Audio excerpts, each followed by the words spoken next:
In our family, the boarding school experience started with Carlisle Indian School. My grandmother's father, he attended Carlisle in 1887. Then my grandmother, she attended Chilocco Indian School and then Phoenix Indian School and went on to Haskell Indian College. My grandmother started teaching here at Sherman in 1951. It was just a lot different then. They weren't allowed to speak their language. That was forbidden still. 1960, I was born and we lived on the campus with my grandma. Employees lived here at Sherman. Generations of our families have grown up here on the campus. We went to public school, but Sherman was our home.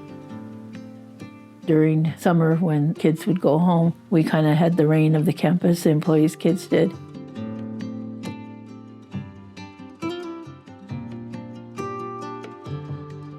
When I first started, I worked 15 years in the dorms and then slowly started incorporating the cultural teachings that helped me in my life to pass it on to students.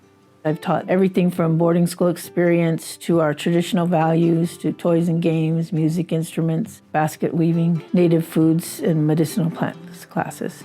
I coordinate activities, events, workshops for culture awareness, culture preservation for the students, for staff, and the community.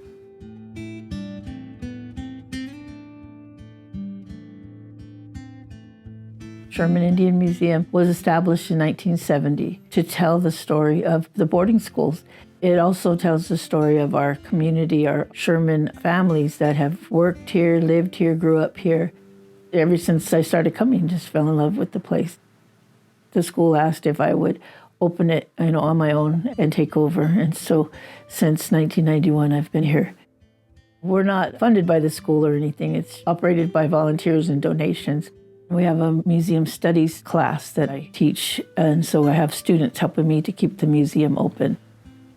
The Sherman Museum, it's very important to me. It tells our history. It's important to know how resilient we are and how we're healing from not having our families all together forever. And so we're in a lot of healing mode, our tribes are, and building up our families and our communities.